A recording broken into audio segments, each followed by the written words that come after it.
أعوذ بالله من الشيطان الرجيم. بسم الله الرحمن الرحيم.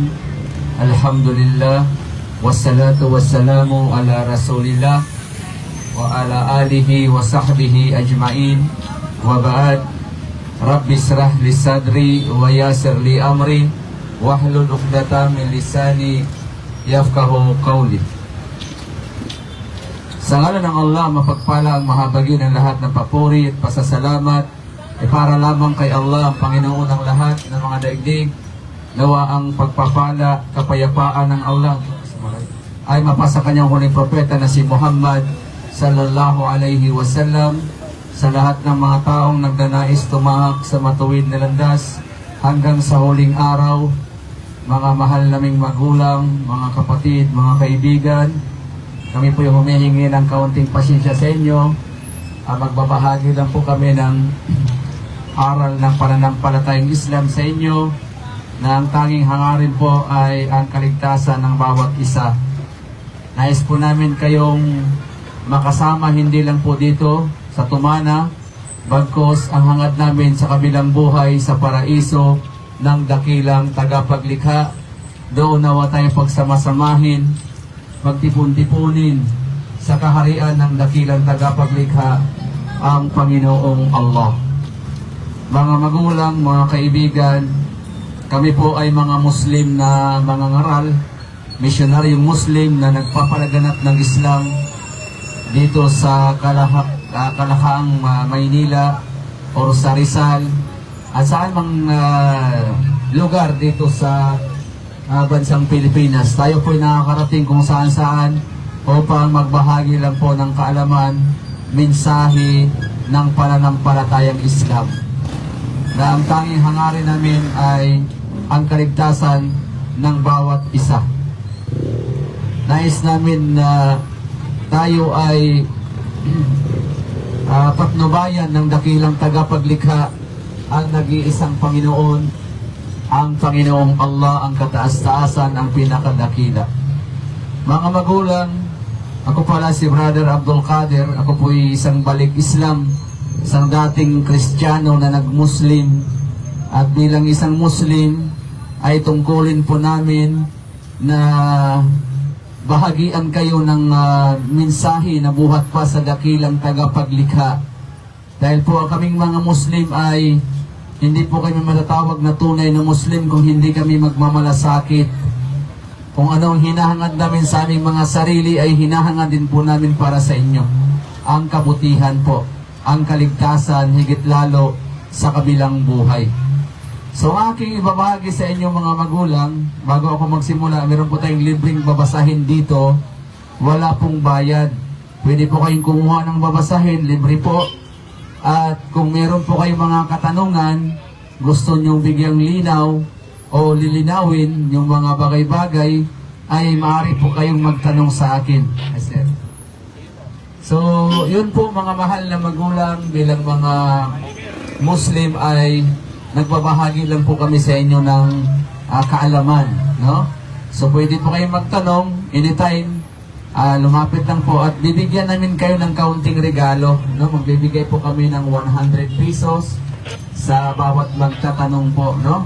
At kung gusto nyong babasahin, Tagalog po ito, ay pwede po kayong kumuha po, ha? Wala pong bayad yan. Kasi sa Islam po, kapag kami po ay nangangaral, mga mahal na magulang, ay hindi po kami nanghihingi sa inyo o sa mga tao ng love offering or donasyon. Bagkus kami pa po ang magbibigay sa inyo. Basta magtanong po kayo, kahit na anong klaseng tanong, ay welcome po kayo na magtanong sa amin. Yun po mga magulang. Ngayon, ang aking nais na ibahagi sa inyo ay ang patungkol sa pangunahing katuruan ng Islam, na kung saan ang pangunahing kautusan ng Islam ay siyang pangunahing kautusan din ng dakilang tagapaglikha. Ang Diyos na tagapaglikha na lumikha sa atin, nilikha tayo, binigyan tayo ng gabay, binigyan tayo ng patnubay, binigyan na tayo ng guide ng Panginoong tagapaglikha na si Allah. Kaya ang pangulong kautusan ng dakilang tagapaglikha, ang pangunahing kautusan na dapat malaman natin mga magulang, mga kaibigan, ay dalawa po ang pangunahing kautusan ng dakilang Diyos na Panginoon na siyang tagapaglikha na si Allah. Ang unang kautusan at ang pangalawa, sinabi po ng dakilang tagapaglikha, ang Diyos na tunay na lumalang sa atin, ang Panginoong Allah, sabi niya, wa'budallaha wala tusriku bihi syai'ah. Yan po ang pangulong kautusan ng Diyos na kanyang ipinahayag sa mga propeta. Wa'budallaha, sambahin lamang ang nag-iisang Diyos, sambahin lamang ang Panginoon na tagapaglikha sa ating lahat. Sambahin siya ng buong lakas, buong puso at buong kaluluwa. Yan po ang unang kautusan na itinuro ng Diyos na lumikha sa ating lahat, ang Panginoong Allah. Na siya namang dinala, itinuro, ipinamuhay ng lahat ng mga propeta. Sambahin lamang ang tanging nag-iisang Diyos na lumalang, lumikha sa ating lahat. At bukod sa Kanya, wala na tayong sasambahin pang iba, kundi ang dakilang lumikha lamang sa atin. Na kung kaya, ang pangulong kautusan na ipinangaral ng mga propeta na siyang ipinagpatuloy naming mga Muslim bilang tagasunod ng mga propeta, ay sinabi po ng Diyos, ang ating Panginoong tagapaglikha sa banal na Quran, fa'lam annahu la ilaha illallah. Ang sabi ng dakilang tagapaglikha, mga magulang, fa'lam, dapat iparating sa mga tao, dapat malaman ng mga tao na wala tayong Diyos, wala tayong Panginoon na nararapat sambahin, kundi ang lumalang lamang sa atin, kundi ang dakilang tagapaglikha. Ito ang ipinaparating ng mga propeta magmula kay Adan, Noah, Abraham, Moises, Jesus Christ, at ang huling propeta na si Muhammad.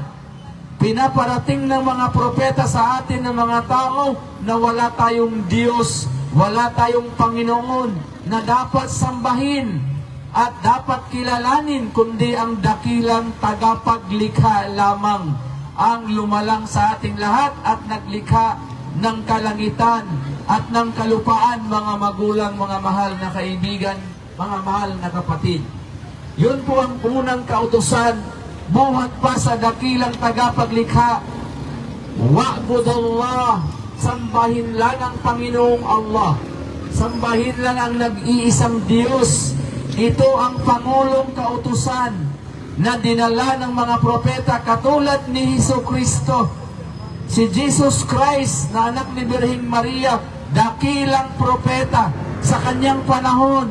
Ang kanyang pangulong kautusan ay sambahin lang ang tangi na nag-iisang Diyos na tunay na lumalang at naglikha sa atin, ang Panginoong Allah.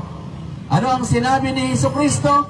Sa kanyang panahon, siya ay nagturo sa mga tao sa kanyang lingwahe na Aramaic. Kanyang sinabi doon sa Israel. Sabi niya, Shama Israelo, Adonai Elohim, Adonai Echad. Ayon kay Jesucristo sa wikang Aramaic, sapagkat si Jesus ay hindi naman Pilipino para magtagalog, ni hindi Amerikano para magsalita ng English. Ang kanyang lingwahe ay Aramaic, Semitic language ng Arabic, kapatid na salita ng Arabic.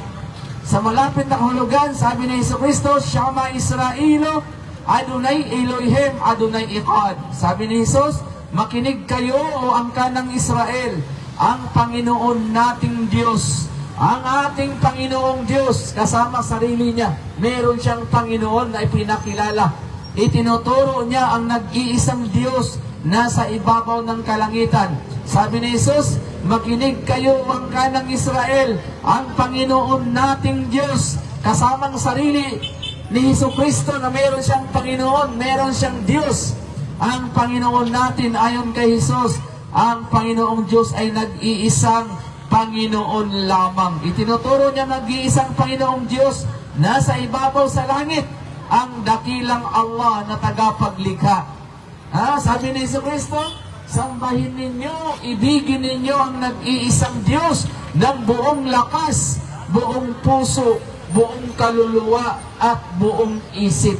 Yun po ang Pangulong Kautusan ni Jesucristo, mga magulang. Ang sambahin daw natin ang kanyang Diyos, ang kanyang Panginoon at ating Panginoon. Yan daw ang Pangulong Kautusan niya, na sambahin natin, ibigin natin ang buong lakas. Habang nabubuhay pa tayong mga magulang, sambahin lang natin ang tanging nag-iisang Diyos. Hindi po si Jesus, hindi niya itinuro na sambahin ang kanyang sarili. Ayon kay Jesus, sambahin daw ang tanging nag-iisang Diyos, na kanyang Diyos at ating Diyos, na kanyang Panginoon at ating Panginoon. Kaya sa isa pang talata, nasa loob sa Biblia, sa Aklat ng mga Kakristyanuhan, sa Juan 17 talatang 3, sinabi ni Jesus, at ito ang buhay na walang hangganan. Itinuro ni Jesus ang buhay na walang hangganan, at itinuro niya ang nag-iisang Diyos, nag-iisang Panginoon. Ayon sa kanya ni Jesus, ito ang buhay na walang hanggan, ang makilala kanila na ikaw ang tangi na nag-iisang Diyos lamang. Yan ang sabi ni Jesucristo. Yan ang sabi ng dakilang propeta na si Jesus, na ang Panginoon nating Diyos, iisang Panginoon lamang, at ang buhay na walang hangganan ay ang makilala natin, masamba natin ang dakilang tagapaglikha, at ito ang matuwid na landas. Buhay na walang hanggan ang pinag-uusapan nito, magulang. Itinuturo ni Jesucristo kung paano tayo maliligtas, paano tayo makapasok sa paraiso, sa buhay na walang hanggan. Ayon sa Kanya, ang kilalanin natin, ang sambahin natin, ang bukod, tangi na tunay. Isa lang po ang tunay na Diyos. Marami kasing Diyos. Hindi lang nag-iisa ang tunay na. Ang Diyos kasi ngayon, ang daming sinasamba ng mga tao ngayon. Ang dami nilang kinikilalang Panginoon. Ang daming kinikilalang Diyos ng mga tao. Pero ayon kay Jesus, ay isa lang daw ang tunay. Isa lang po ang tunay na Diyos. Yan po ang dakilang tagapaglikha, mga magulang. Yan po ang dapat nating sambahin ng buong lakas, buong puso. Libre lang. Salamat. Sama. Okay. So yun po, mga mahal na magulang. Ang kaligtasan natin itinuturo na ng mga propeta. Ang mga propeta kasi, ang mga sugo mensahero, sila'y ipinadala ng nag-iisang Diyos, ang Allah, para gabayan tayong mga tao, mga magulang. Inuutos ng nag-iisang Diyos, isinugo ang lahat ng mga propeta at mensahero para tayong mga tao kanilang gabayan. Para tayong mga tao, hindi tayong maligaw sa maling landas. Para tayong mga tao, ibalik tayo ng mga propeta sa pagsamba sa tunay na Diyos, at umiwas tayo sa pagsamba sa mga Diyos-Diyosan.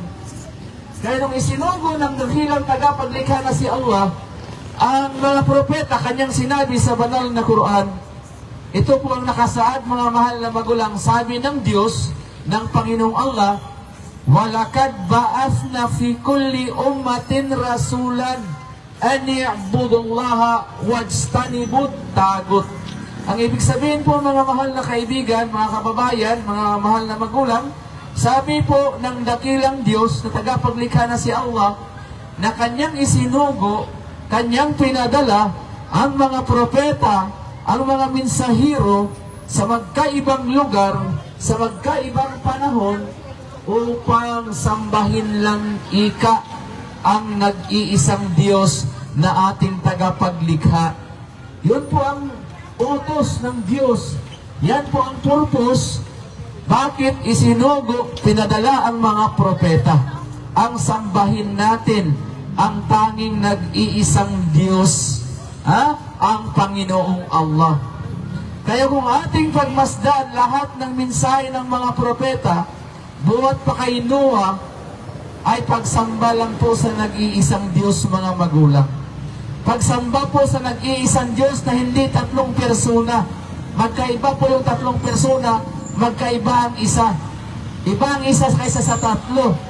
So, lahat ng propeta nananawagan sa kanilang panahon na sumamba lang tayo sa nag-iisang Diyos na tunay.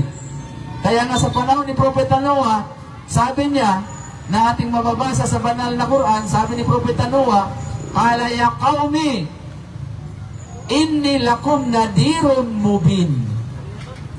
An i'budullaha wattaquhu wa ati'un."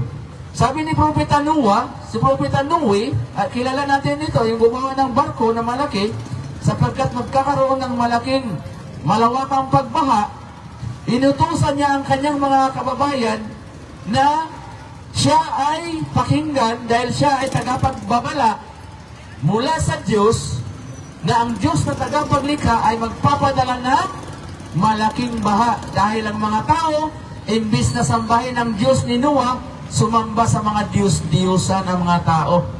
Kaya nagalit po ang dakilang tagapaglikha. Kaya nagpadala siya ng malawakang baha. Kaya sabi ni Propeta Noah, "O aking pamayanan, makinig kayo, ako ay tagapagbabala galing sa Diyos na sambahin natin ang dakilang nag-iisang Allah na tagapaglikha sa lahat, ang tunay na Diyos. At matakot tayo sa Kanya at sumunod tayo sa batas at kagustuhan ng Diyos na sambahin lamang siya na nag-iisa." Pero matigas ang mga tao dahil sila nagpapatuloy sa pagsamba sa mga Diyos-Diyosan, sa mga nilikhang bagay na ang mga tao sa panahon ni Noah nagsipanahan ng pagsamba.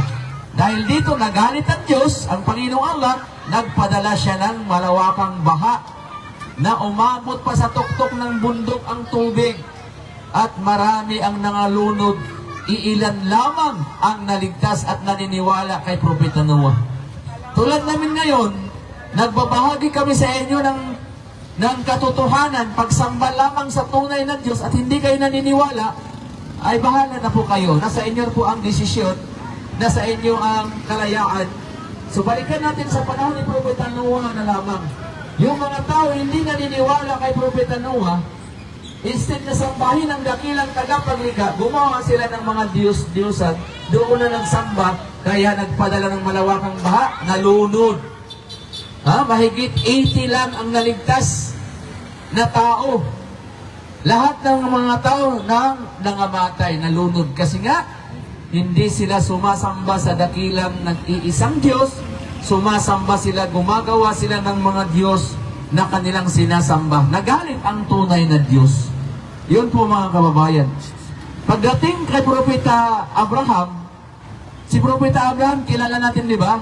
Siya yung father of faith, ama ng mananampalataya. Si Propeta Abraham sa kanyang panahon, ang kanyang pangulong kautusan ay sambahin lang din ang nag-iisang Diyos, ang Panginoong Allah. Ngunit sa panahon niya, ang mga tao noon ay gumagawa ng mga ribulto. Naglililok sila at ginawa na nilang Diyos at doon na sila sumasamba.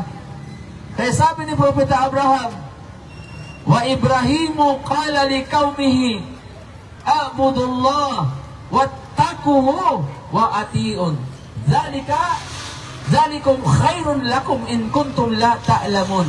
Sabi ni Propeta Abraham, "O mga tao, o aking pamayanan, katotohanan, matakot kayo sa tunay na Diyos.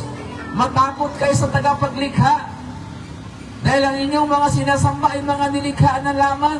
Matakot kayo. At sumunod kayo sa kanyang kagustuhan. Ito ang mabuti para sa inyo kung ito ay inyong nalalaman." So yun po ang mensahe ng mga propeta, mga magulang.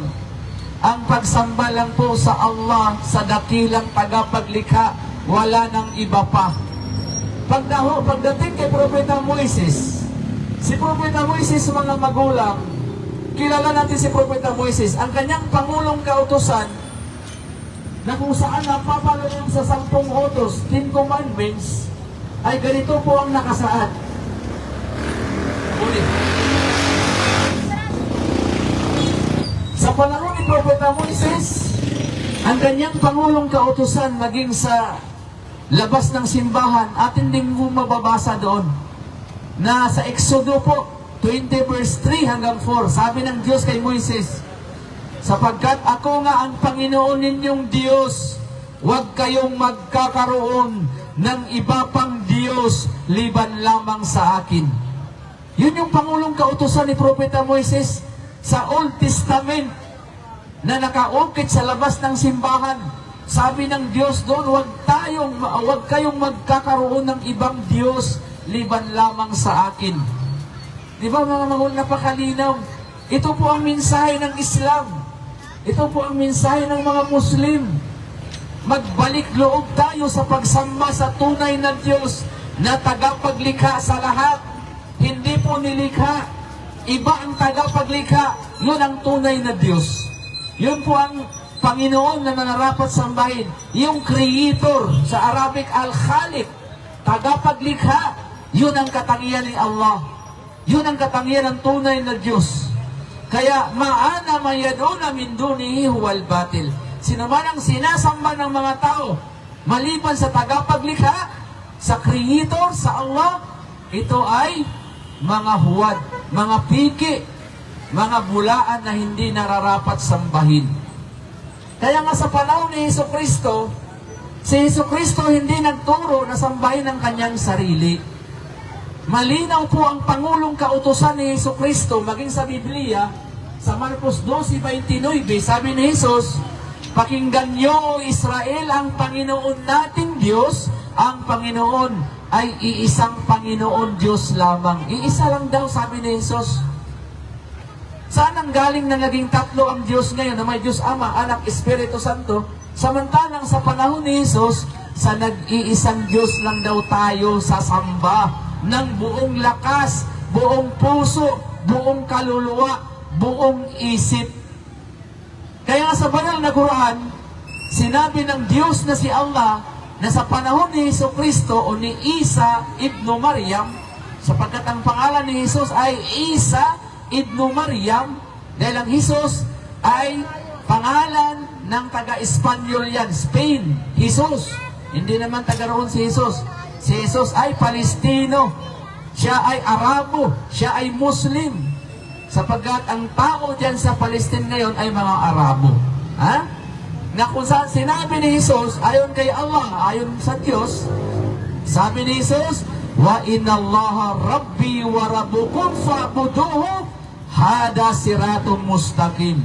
Sabi ni Jesus, at katotohanan, katiyakan na si Allah ang nag-iisang Diyos, aking Panginoon, inyo ring Panginoon, kaya't sambahin ninyo ang Panginoong Allah. Sambahin ninyo ang nag-iisang Diyos ayon kay Jesus, dahil ito ang matuwid na landas. Ang matuwid na landas, mga magulang, mga kaibigan, ayon kay Jesus, ay sambahin lang natin. Sambahin lang natin ang tanging nag-iisang Diyos na lumikha sa ating lahat, mga magulang. Ito ang mensahe ng lahat ng mga propeta, hanggang sa kahuli-huliang propeta na si Muhammad, mapasa kanya ang kapayapaan ng Allah, ng Diyos. Sa panahon ni Propeta Muhammad, siya yung kahuli-huliang propeta na sumunod kay Jesucristo. Ang turo ni Propeta Muhammad, wala siyang dalang bagong katuruan. Ipinagpatuloy lamang ni Propeta Muhammad kung ano yung turo ng mga propetang nangauna pa sa kanya. Katulad ni Jesucristo, Moises, Abraham, Noah, Adan, unang tao na nilikha ng Diyos. Lahat sila, iisang mensahe ang kanilang itinuro na ipinagpatuloy ni Propeta Muhammad. Ito sa wikang Arabic, La ilaha illallah. Walang Diyos, walang Panginoon na nararapat, na tunay na dapat nating sasambahin liban lamang kay Allah. Yan po ang mensahe ng mga propeta. Kaya si Propeta Muhammad, sabi niya, nung umakyat siya noon sa bundok ng Safa, Marwa, nung siya nag-aanyaya sa mga tao, sabi niya, "Qulu la ilaha illallah tuflihun." Sabi ni Propeta Muhammad, "O mga tao, sabihin ninyo na walang Diyos, walang Panginoon, kundi si Allah, kundi ang tagapaglikha ng lahat, magtatagumpay kayo sa kabilang buhay." Ibig sabihin, magmana kayo ng buhay na walang hanggan kung kayo ay sasamba lamang sa Panginoong Allah.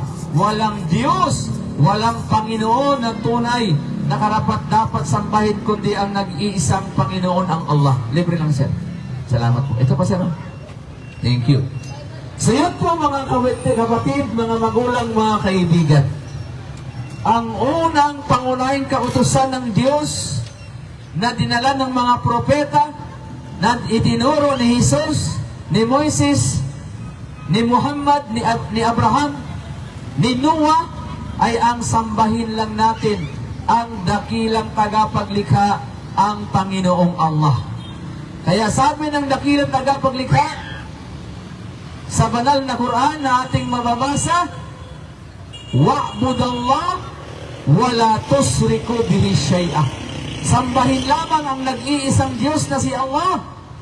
Huwag na huwag kayong sumamba ng iba pa maliban sa Kanya. So pangalawang kautusan po, mga magulang, ng Diyos na itinuro ng mga propeta, pagkatapos nating sambahin ang nag-iisang tunay na Diyos na tagapaglikha na si Allah, at ang pangalawa, wala tusriku bihi syai'ah. Huwag na huwag daw, ika ng mga propeta, tayong sumamba ng iba pa liban lamang sa Kanya. Huwag daw tayong maglagay o magbigay pa ng katambal sa pagsamba sa dakilang tagapaglikha. Kasi ang mga tao ngayon, marami sa mga tao, kumikilala nga sa tagapaglikha, sumangasamba nga sa tagapaglikha, pero meron pa silang ibang sinasamba maliban ang tagapaglikha. Kaya, pangalawang utos, huwag na huwag tayong sumamba ng iba pa, huwag tayong sumamba sa mga Diyos-Diyosan o sa mga nilikhang bagay. Kasi ito rin naman ang pangalawang kautusan na ating mababasa sa loob ng Ten Commandments, sa pangalawang kautusan. Diba? Sa pangalawang utos, sa 10 utos, sinabi ng Diyos doon, huwag kayong magkakaroon ng anumang larawan na inyong aanyuan, na inyong paglilingkuran. Ito man ay nasa ilalim sa tubig, sa ibabaw ng kalupaan, sa kalawakan, dahil ako ang tunay na Panginoon na mapapanibughuin. Naninibugho daw po ang tunay na Diyos, ang tagapaglikha. Nagsisilo siya kung meron pa tayong ibang sinasamba maliban sa Kanya, mga magulang. Kaya po ang pinakamalaking kasalanan, pinakakarumal-dumal na kasalanan na hindi kayang patawarin ng Diyos, ng Panginoong Allah, ay ang magtambal tayo sa pagsamba sa Kanya. Yun po ang kasalanang napakalaking kasalanan na maraming mga tao ang hindi nakakaalam dito. Marami sa atin ang alam ang malaking kasalanan, yung pagpatay, panggagahasa, pagtitinda ng mga bawal, no, pagnanakaw, panlilibak, pang-aapi. Yun ang ating alam. Ngunit ang pinakamalaking kasalanan na hindi natin alam, na hindi kayang patawarin ng Diyos, na tagapaglikha na si Allah, ay ang sumamba tayo sa mga Diyos-Diyusan o sumamba tayo sa mga nilikhang bagay, nilikha katulad natin. Yan po ang hindi mapapatawad ng tunay na Diyos, mga magulang, na kung saan ito ang dahilan kung bakit may impyerno. Bakit lumikha ng impyerno ang Diyos? Dahil alam niya na maraming mga tao na sumasamba sa mga nilikhang bagay. Hindi na sumasamba sa tunay na Diyos. Bagkus nagsipanahan ng pagsamba sa mga kapwa natin nilikha doon na sumasamba. Bagaman naniniwala sa Diyos, pero pagdating sa pagsamba, sa iba na sila nagsipanahan ng pagsamba. Yan po ang kasalanan na walang kapatawaran, mga magulang, mga kaibigan. Ano ang sinabi ng tunay na Diyos na tagapaglikha na si Allah? Sa banal na Quran, siya po'y nagbabala sa atin. Nagbabala sa mga tao na natili sa pagsamba sa mga Diyos-Diyosan. Sabi ng Diyos na si Allah, innahu man yusrik billah fakad harramallahu alayhi al-jannah wa ma'wahu nar wa ma lidhalimina min ansar. Ano ang sabi ng Diyos? Ano ang sabi ng dakilang tagapaglikha sa mga tao? Nagbibigay siya ng babala na patuloy sa pagsamba sa mga nilikhang bagay. Sabi ng Diyos na si Allah, at katotohanan, katiyakan, na ang sinumang sumamba ng iba pa, liban kay Allah, meron pang sinasambang iba, tulad kay Jesus, kay Maria, sa mga larawan, ribulto, sabi ni Allah, katotohanan magiging bawal sa kanya ang paraiso sa kabilang buhay.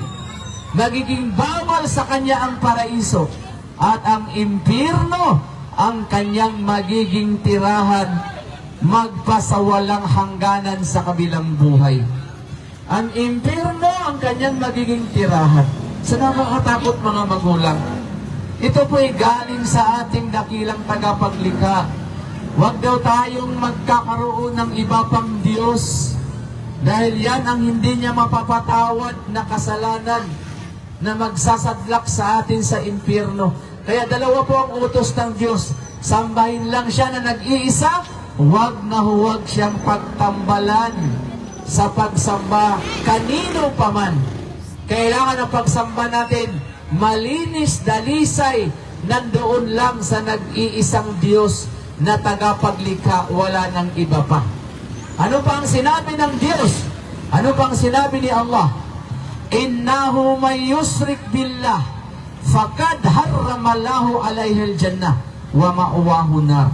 Sabi pa ng Diyos, ng Panginoong tagapaglikha na si Allah, at katotohanan, hindi pinapatawad ng dakilang tagapaglikha ang Allah, ang Diyos na tunay, ang pagtambalan siya sa pagsamba. Libre lang. Ito pa. May tanong kayo? Wala. So sabi niya, hindi pinapatawad ng Diyos, ng Panginoon, ang kasalanan, bigyan siya ng katambal sa pagsamba. Alam natin, mga magulang, katambal, yung sumasamba ka pa ng iba, na alam mo naman na isa lang ang tunay na Diyos.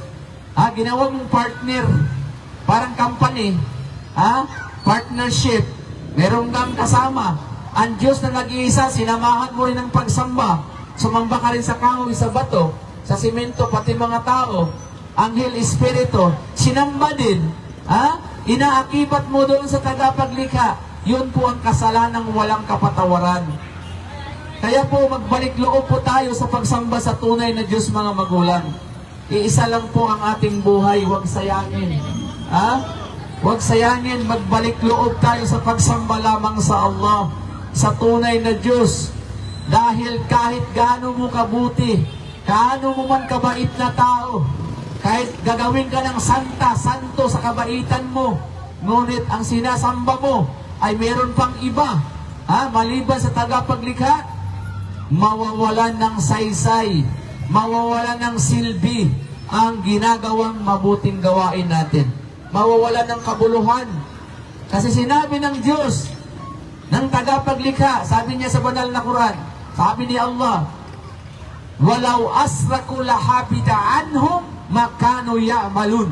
Sabi ng Diyos na tagapaglikha na si Allah, at kapag kayo ay nagtambal o sumamba pa kayo ng iba, maliban kay Allah, maliban sa tagapaglikha, mawawalan ng kabuluhan, mawawalan ng saysay ang inyong mga mabubuting gawa.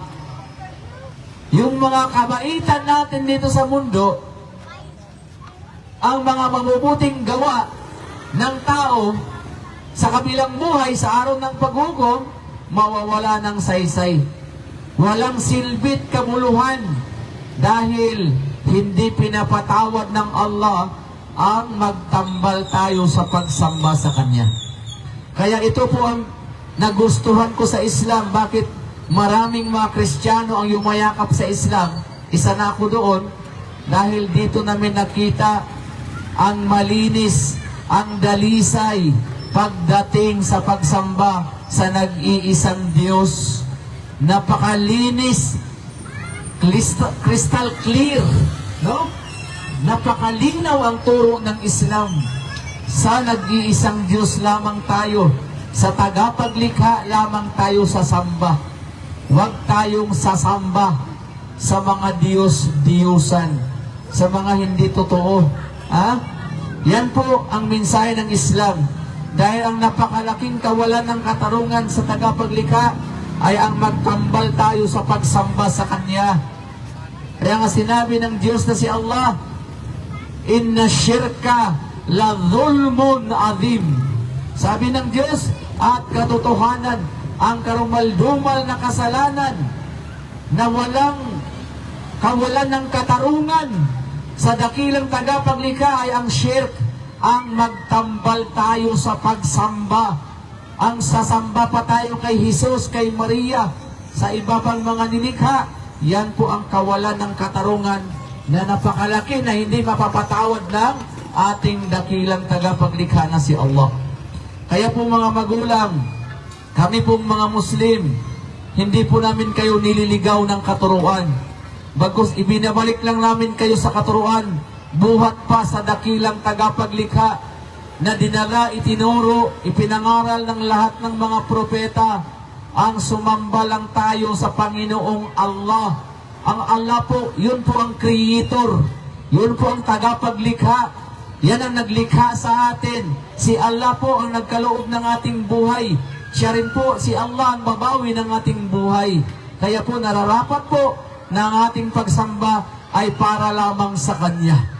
Kaya nga sinabi ng Panginoong Diyos na tagapaglikha na si Allah, sabi niya sa maluhating Quran, inna salata wa nusuki wa mahyaya wa mamati lillahi rabbil alamin la syarika lah. Sabi ng Diyos, sabi ng Panginoon, katotohanan, ang inyong pagdarasal, tayong mga Pilipino, madasalin tayo. Tayong mga Pilipino, palasimba tayo, naniniwala tayo sa Diyos, natakot tayo sa Diyos. Kaya yung ating pagsamba, dapat ating malaman kung sino ba ang sinasamba natin. Tunay ba ng Diyos? Yung bang lumikha sa atin, baka ang sinamba natin ay nilikha din katulad natin. Yan po ay kamalian. Dahil ang Diyos na tagapaglikha, hindi po nilikha. Ang Allah, ang Creator, Al-Khaliq, hindi po siya nilikha. Ang nilikha tayo yon. Maliban pa sa Kanya, nilikha na lahat. Kaya ang nilikha, tulad ni Jesus, nilikha anak ni Maria, hindi nararapat sambahin. Kasi siya nilikha tayo, pari-parihas tayo. So ang nararapat sambahin, ang Creator na si Allah. Allah, Rabbul Alamin. Ang Allah, ang Rabb, ang Panginoon ng lahat ng mga tao. Panginoon ng santinakpan. Kaya po mga magulang, inaanyayahan namin kayo, kumuha kayo ng babasahin dito, walang bayad, libre lang po. Walang bayad. Libreng babasahin, Tagalog po, walang bayad. Kung mayroon kayong agam-agam sa Islam, magtanong kayo. Bibigyan po namin kayo ng 100 pesos. Basta magtanong kayo. Wala pong...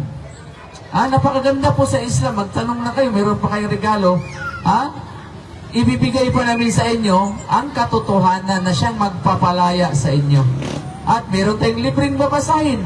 Wala ring bayad. No, samantalang sa ibang relihiyon, meron kayong bayaran, may ikapo. Di buwan-buwan pa yun, di ba? Hinanghihingi pa sila ng love offering. So, dito sa Islam, wala. Bawal sa Islam na manghingi ng donasyon sa mga tao. Bagkus, kami pa po ang magbibigay sa inyo. Kaya po mga magulang, mga kaibigan, inaanyayahan po namin kayo sa Islam. Inaanyayahan namin kayo, kumuha kayo ng babasahin dito. Magbasa-basa po tayo. Inutos po sa atin ni Jesus na hanapin daw natin ang katotohanan. Sabi ni Jesus, dahil ang katotohanan magpapalaya sa atin. Kaya magbasa-basa tayo para makalaya tayo. Wala namang bayad dito. Salamat, boss. Baka may tanong pa kayo, boss. Magbibigay tayo ng 100 sa inyo. Basta magtanong. Okay lang? Sige, salamat ha. So yun po mga magulang. Maraming salamat po sa kumuha ng mga books. Meron pa tayo mga books dito na libre.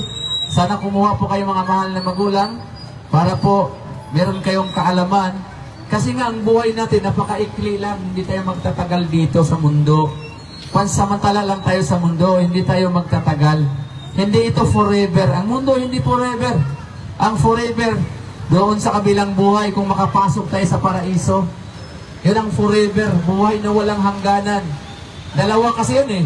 Buhay na walang hangganan sa paraiso, kung siyambahin mo ang tunay na Diyos na si Allah, o kung manatili ka sa pagsamba sa mga nilikha, Diyos-Diyosan, forever din yun. Buhay na walang hanggan sa impyerno. Ha? Mamili tayo.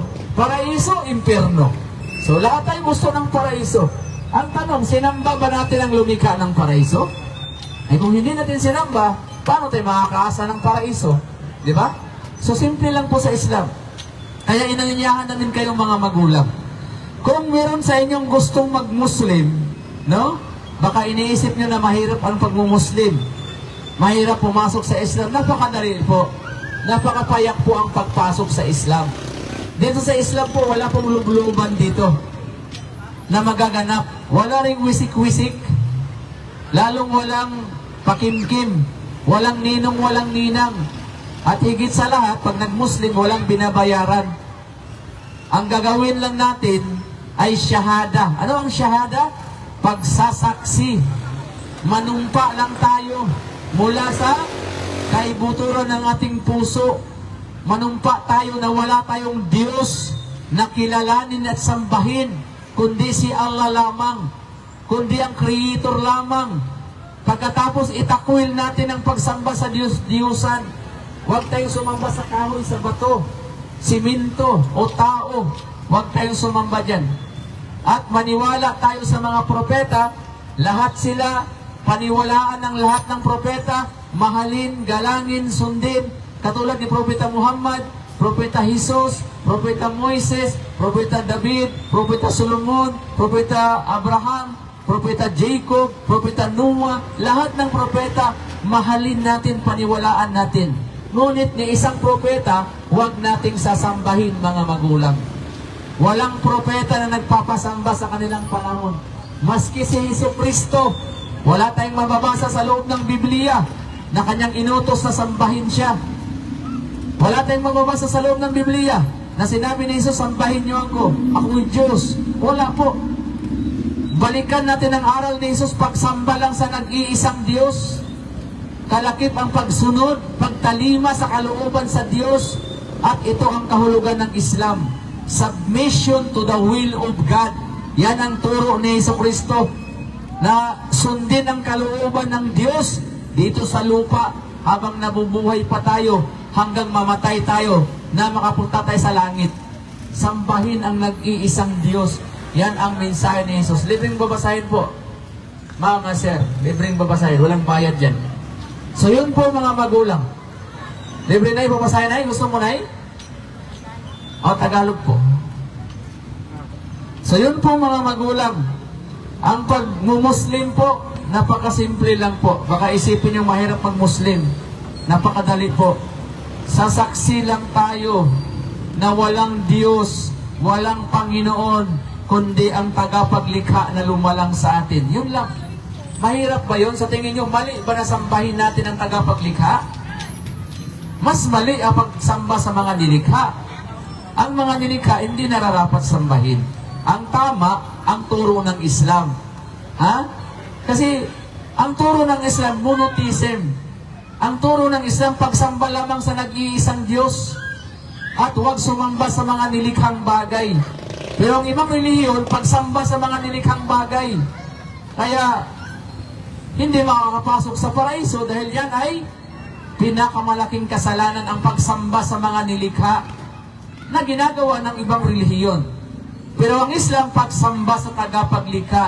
Kaya ito ang tunay na relihiyon, tunay na katuruan, pagsamba lang, pagsuko sa dakilang tagapaglikha, sa Panginoong Allah.